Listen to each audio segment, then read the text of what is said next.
నమస్తే. శ్రీ గురుభ్యో నమః. శ్రీమాత్రే నమః. శ్రీమాత శ్రీ మహారాజ్ఞి శ్రీమత్ సింహాసనేశ్వరి చిదగ్నికుండ సంభూత దేవకార్య సముద్యత ఆదిత్యాయ చ సోమాయ మంగళాయ బుధాయ గురు శుక్ర శనిభ్యే రాహవే కేతవే నమః. ఫిబ్రవరి మాసంలో రెండవ పక్షానికి గోచార ఫలితాలు ఎలా ఉన్నాయని చూడడానికి ముందుగా అసలు గోచారంలో మారేటువంటి గ్రహాలు ఏంటో చూద్దాం.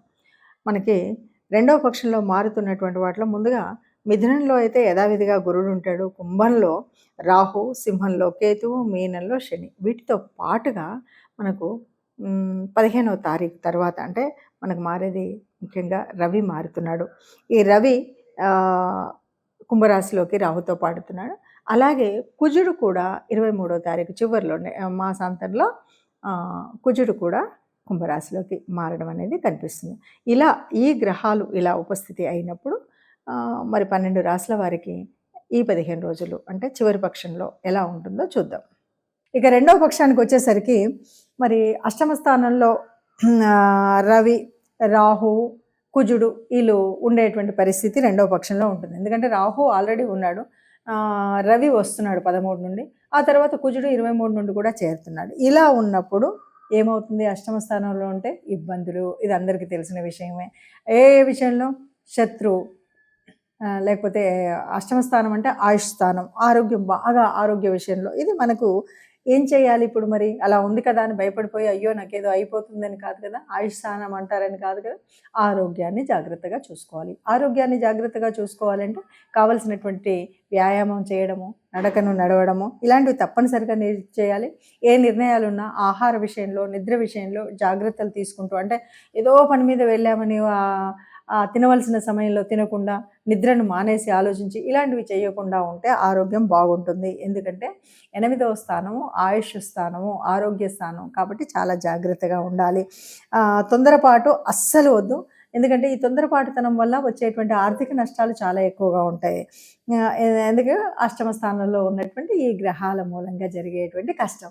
కాబట్టి ఇది ముందే తెలుసు కాబట్టి ఈ నెల రోజులు జాగ్రత్తగా ఉంటే, అంటే రెండవ పక్షం మొత్తం ఈ పరిస్థితే ఉంటుంది కాబట్టి ఆర్థిక నష్టం జరగకుండా ఉండడం కోసం తొందరపాటు నిర్ణయాలు తీసుకోకుండా ఉన్నట్టయితే సరిగ్గా ఉంటాయి.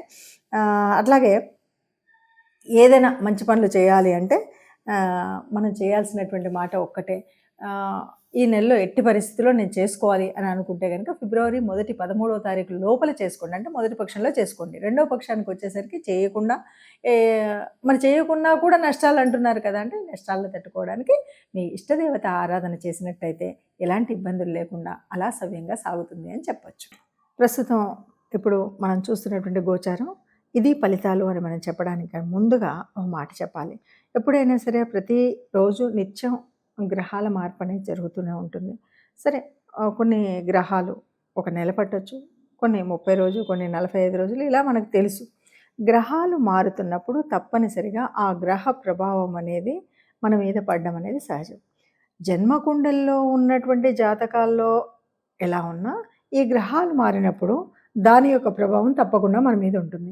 కాబట్టి మనం ఎందుకు ఈ 10 రోజులకి, వారానికి, వారం ఎందుకు చూసుకోవాలి? ఈ గ్రహస్థితి, ఈ గోచారం వల్ల వచ్చేదేంటి అన్నది ఆలోచిస్తే కనుక తప్పనిసరిగా మనకు రాబోయే ప్రమాదాలే కాదు, లాభాలే కాదు, మన అసలు మానసిక స్థితి ఎలా ఉంటుంది, దీనికి ఎందుకు, మనం ఏదైనా ఒడిదొడుకులు ఉన్నప్పుడు ఏం చెయ్యొచ్చు, ఏ రకమైనటువంటి పరిహారాలు చేసుకోవచ్చు అనేటువంటి విషయం తెలియాలి. కాబట్టి తప్పనిసరిగా గ్రహస్థితిని చూసుకోవాలి. ఇది మొట్టమొదటి విషయం. సరే, అలా అన్నప్పుడు మరి ఈ గ్రహస్థితిలో కొన్ని అంటే మీరు చెప్పారండి, లేదంటే ఇంకెవరు చెప్పినా కూడా మేము చూసినప్పుడు ఒక 15% లేదంటే 30% వరకే మాకు అనిపించింది అనేవాళ్ళు కూడా కొంతమంది ఉన్నారు. ఎందుకంటే గోచార రీత్యా చూసినప్పుడు దాదాపుగా కోటాను కోట్ల మంది ఉంటారు, అందులో ఉంటాయి. ఆ ప్రభావాన్ని బట్టి, జన్మజాతకంలో ఉన్నటువంటి గ్రహస్థితిని బట్టి కూడా, ఆ గ్రహాల యొక్క స్థితి, యుతి, దృష్టి ఇవన్నీ ఉంటాయి కాబట్టి వాటిని బట్టి కూడా కొంత ఉంటుంది. ఈ గోచార రీత్యా జరిగేది ఏంటంటే, ఇప్పుడు కుజుడు ఇలా ఉన్నాడు, కుజుడు జన్మంలో ఉన్నాడు కాబట్టి ఈ ఈ రకమైన ప్రమాదాలు జరగవచ్చు. కాబట్టి ప్రమాదాలు, రక్తము స్థితో ఇవి మనకు కనబడతాయి కాబట్టి జాగ్రత్తగా ఉండమని చెప్పడం కోసమే చెప్పేటువంటి పరిస్థితి. కాబట్టి అలాంటివి ఏమీ లేకుండా ఉండడం కోసం సరే, ఏ గ్రహానికి ఏ రకమైన దానం చేయాలి, ఏ రకమైన ఆలయానికి వెళ్ళాలి అనేది మనం తెలుసుకోవడం కోసం చేసేటువంటి ప్రయత్నం. ఇది అవసరమా, అనవసరమా అనేటువంటి స్థితిలో ఉన్నవాళ్ళు చూడకపోయినా పర్వాలేదు. కానీ నిజానికి మనకి గ్రహాల ప్రభావం మన మీద పడుతుంది. మనం చేసేటువంటి పుణ్యం, మనం చేసేటువంటి దానం మనకు ఆ ఫలితాన్ని ఇస్తుంది అని నమ్మినటువంటి వాళ్ళు తప్పనిసరిగా మనం చూసుకునేటువంటి జాతకాలని కానీ, గోచారం యొక్క ఫలితాలను కానీ తప్పకుండా తెలుసుకోవాలి. దానివల్ల ఉపయోగం ఉందా అంటే ఉంటుంది. ఎలా ఉంటుంది అంటే ఇంతవరకు మనం ఎదురు చూస్తున్నటువంటి ఎన్నో రకాల ప్రయాణాలు ఉండొచ్చు, ఎన్నో రకాల విదేశీ యానం కోసం ఎదురు చూస్తూ ఉండొచ్చు. మరి 12లో ఉన్నటువంటి గ్రహ సంచారం అంతా కూడా దానికి అనుకూలంగా ఉన్నది. ఆ సంగతి తెలియక మనం ఇప్పుడు ప్రయత్నం చేయకపోతే ఆ అవకాశం కోల్పోయేటువంటి పరిస్థితి ఉంటుంది. అలాగే కొన్ని ప్రమాదాలు పొంచి ఉన్నప్పుడు కాస్త జాగ్రత్తగా ఉంటే ఆ ప్రమాదాల నుండి తప్పుకునేటువంటి అవకాశం ఉంటుంది. అందుకని మంచికైనా చెడుకైనా గ్రహస్థితి అనేది మనకు తెలియాలి కాబట్టి తప్పనిసరిగా గోచారరీత్యా ఉండాలి. ఇక్కడ ఒక విషయం ఎవరు చెప్పినా దాదాపు గ్రంథాల్లో నుండి చెప్పినప్పటికీ కొద్దిగా పరిశీలన, అనుశీలన అనేది అనుభవాన్ని బట్టి వస్తుంది. ఈ పరిశీలనలో మనకు నచ్చినట్టయితే మనం ఫాలో అవుతాం, నచ్చకపోతే ఫాలో అవ్వం. కానీ ఇక్కడ ఎవరైనా సరే ఎవరు చూసినా ఒక్కొక్కరి రకంగా చూసినప్పటికీ గోచారంగా ఈ గ్రహం వల్ల ఈ బెనిఫిట్ ఉంటుంది, ఇది ఉపచయ స్థానంలో ఉంది, లేకపోతే ఇది వ్యయంలో ఉంది అనేటువంటిది అందరికీ తెలిసిందే. అయినా దాన్ని పరిశీలించే విధానం కొంత తేడా ఉంటుంది కాబట్టి దాన్ని బట్టి మనం ఇచ్చేటువంటి ఫలితాలు ఎలా ఉంటాయో తెలుస్తాయి. ఏది ఏమన్నా అందరూ సుఖంగా ఉండాలని, అందరూ సుఖంగా సంతోషంగా ఉండాలి. మరి అలా అందరూ సుఖ సంతోషాలతో ఉన్నప్పుడు అందులో మనం కూడా ఉండాలి అని అనుకుంటూనే చెప్పేటువంటిది ఈ జ్యోతిష్యంలోని స్థితి. కాబట్టి అందరూ సుఖంగా ఆయురారోగ్యాలతో ఉండాలి అంటే తప్పనిసరిగా చేసుకోవాల్సినటువంటి రెమెడీస్ చేసుకుంటూ ప్రతి మాసం కూడా ఆనందంగా వెళ్ళొచ్చు. మనకి ఉత్తరాయణంలో వచ్చేటువంటి పండగల లిస్టులో కనుక చూస్తే పండగలో శివరాత్రి ముఖ్యమైనటువంటి పండగగా చెప్తాం. చలి పూర్తిగా తీసేసేటువంటి పండగ శివరాత్రి పండగ అని చెప్తారు. ఈ మాసంలో మనకి అమావాస్యకు ముందు వచ్చేటువంటి చతుర్దశిలో వచ్చేటువంటి పండగ శివరాత్రి.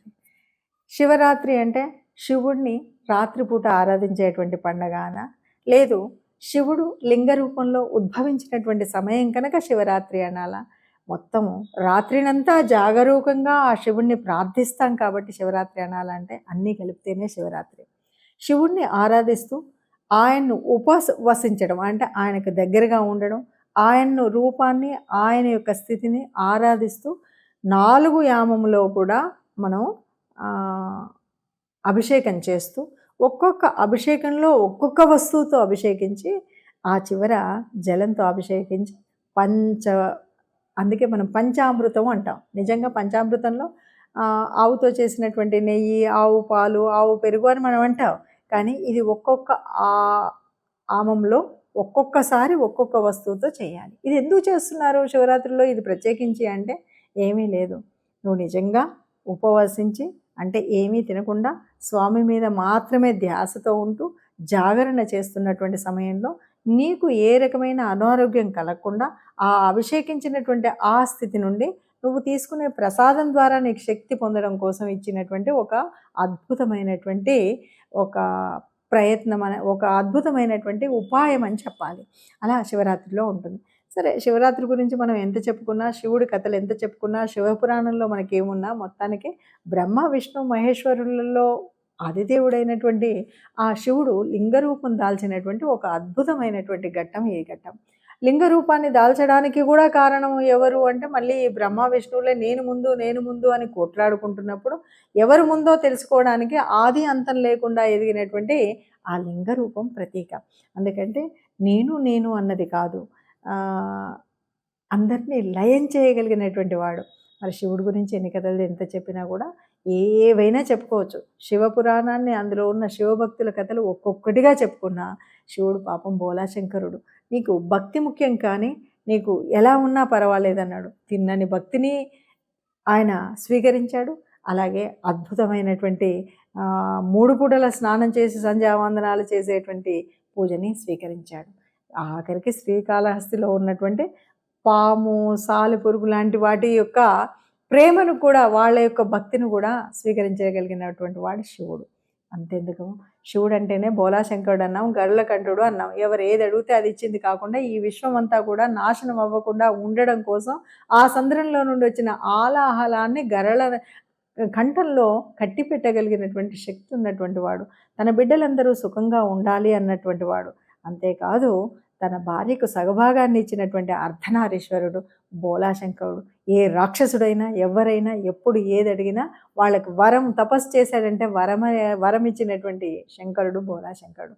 మరి అలాంటి శంకర తత్వాన్ని తెలుసుకోవడం కోసం, శివ తత్వాన్ని తెలుసుకోవడం, శివ పూజ ఎలా ఉంటుంది అంటే ఆ లింగాకారంలో ఉన్నటువంటి నేను ఏ ఆకారము నాకు లేదు, ఆది అంతం నాకు లేదు, అయినా సర్వాంతర్యామినైనట్టు నన్ను మీరు ఎక్కడ ఆరాధిస్తే అక్కడ మీకు ప్రేమను కురిపిస్తాను మీకు అని ఆయన కృపను అందించినటువంటి పండగ శివరాత్రి. మరి ఆ శివరాత్రిని చక్కగా మనస వాచ కర్మణ మన పద్ధతిలో చేసుకుంటూ మన సంస్కృతిని సంస్కారాన్ని కాపాడుకుందాం. ఈ మధ్య కొందరు అడిగినటువంటి ప్రశ్నలకు నాకు చాలా వింతైనటువంటి ఆలోచన వచ్చింది. ఎందుకంటే మనం పెళ్ళిళ్ళు అనగానే ఎవరైనా పిలిస్తే పెళ్ళిళ్ళకి వెళ్ళినప్పుడు తప్పనిసరిగా వాళ్ళ కార్డు వచ్చింది మొదలు మన ఆలోచన విధానం మారుతుంది. ఎట్లా ఉంటుంది అంటే ఆ రోజు ఎలా వెళ్ళాలి, ఏ చీర కట్టుకోవాలి, ఏ సొమ్ములు వేసుకోవాలి, ఎవరితో వెళ్ళాలి, ఎప్పుడు వెళ్ళాలి, ఎప్పుడు రావాలి, ఇంత ప్రణాళిక ఉంటుంది. ఇన్ని ప్రణాళికలు ఉన్నప్పుడు ఒక్క విషయాన్ని మర్చిపోతున్నాం. మన ధర్మంలో చెప్పింది ఏంటంటే సుఖం కంటే కష్టానికి తప్పనిసరిగా వెళ్ళాలి. అదేవిధంగా వాళ్ళకి కష్టం వచ్చినప్పుడు పొరపాటున మనం అనుకున్నటువంటి శుభకార్యం కాకుండా ఒక అశుభం జరిగింది, వాళ్ళ ఇంట్లో ఒక చావైంది. ఈరోజు వెళ్ళాలంటే అమ్మో ఈరోజు మంగళవారం, ఈరోజు శుక్రవారం, అసలే మొగుడు చచ్చిపోయాడు, ఇలాంటి ఆలోచనతో చాలామంది విషయాలు నేను ఈ మధ్యకాలంలో అడిగే ప్రశ్నలు కూడా ఇలాగ ఉన్నాయి. నిజానికి కష్టం వచ్చినప్పుడు వెనువెంటనే స్పందించడం మానవ లక్షణం. ఇది లక్షణం మొట్టమొదటిది. ఇక రెండవది, నువ్వు పెళ్ళిలో ఎంత వాళ్ళు వైభవంగా ఉన్నప్పుడు నువ్వు పెద్ద పంచుకోవాల్సినటువంటిది ఏం లేదు. కానీ కష్టంలో ఉన్నప్పుడు చేదోడుగా ఉండడం, వాళ్ళకి పెద్దగా మన డబ్బు అక్కర్లేదు, మాట సాయం చాలు. మనం కష్టంలో ఉన్న వాళ్ళ దగ్గరికి వెళ్ళి పలకరించడం అనేటువంటిది చాలా ముఖ్యమైనటువంటి విషయం. దయచేసి చాలామంది చూస్తున్నాం, వాళ్ళు పెద్దవాళ్ళు తెలిసి తెలియక చేసేవాళ్ళు కొంతమంది ఉంటే దాన్నే అలవాటుగా ఆచారంగా తీసుకుని అమ్మో ఈరోజు శుక్రవారం అంట వెళ్ళకూడదు, ఈరోజు మంగళవారం అంట వెళ్ళకూడదు, ఈరోజు తిథి బాగాలేదు, ఈరోజు అష్టమి, ఈరోజు నవమి, ఇవన్నీ కూడా ఏం కాదు. మానవత్వం ముందు ఇవేవి కాదు. మీరు పెళ్ళికి ఎవరైనా పిలిస్తే వెళ్ళినా వెళ్ళకపోయినా బాధపడే వాళ్ళు లేరు నిజంగా. ఎందుకంటే ఇప్పుడు జరుగుతున్నటువంటి పెళ్ళిళ్ళలో వాళ్ళు ఆ ఫోటోలలో ఆ వచ్చిన చుట్టాల్లో ఎంతమందిలో ఎవరు వచ్చారు ఎవరు రాలేదని గుర్తుంచుకునేంత కూడా లేదు. కానీ కష్టంలో నువ్వు వెళ్ళి నువ్వు పలకరించిన మాటకు గుర్తుండిపోతుంది. ఆ కష్టంలో సానుకూలమైనటువంటి మాటలు వాళ్ళకి చాలా అవసరం. దయచేసి ఇలాంటివి ఆలోచించకుండా సుఖంలో వెళ్ళడం మానేసినా పర్వాలేదు, కష్టంలో వెళ్ళండి, కష్టంలో తప్పనిసరిగా వెళ్ళండి. ఇంకొక విషయం, ఆ కష్టపడేటువంటి వాళ్ళు నిజంగా డబ్బున్న వాళ్ళు ఉంటే సంతోషం, మనము డబ్బులు ఇవ్వకపోయినా పర్వాలేదు. పెళ్ళిళ్ళలో బాగా డబ్బున్నోడికి పెడితే వాడు రిటర్న్ గిఫ్ట్ల పేరుతోటి ఖర్చు పెట్టేది చాలా ఎక్కువ.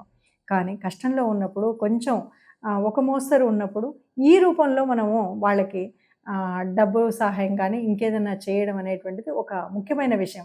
అందుకే పూర్వపు రోజుల్లో అలాంటివన్నీ ఉండేవి. వాటిని మార్చుకుంటూ ఇప్పుడు మనము మన ఇష్టానుసారంగా చేసుకొని మనం కొత్త కొత్త అవసరానికి నిజంగా మనం బొట్టు పెట్టుకున్నామా, గాజులు వేసుకున్నామా, చీర కట్టుకున్నామా అన్నది మర్చిపోయాం. కానీ ఇలాంటప్పుడు మాత్రం మళ్ళీ అన్ని గుర్తొచ్చి అయ్యో ఆవిడకి బొట్టు లేదు, నేను బొట్టు లేకపోతే మనం రోజు ఏమైనా బొట్టు పెట్టుకుంటున్నామా, 300 మంది స్టిక్కర్లతోటి తిరుగుతున్నారు కదా.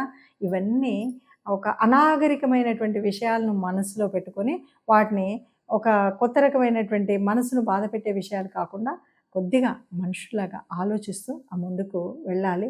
కష్టంలో ఉన్న వాళ్ళని పలకరించడం మంచి పద్ధతిని గుర్తించాలి.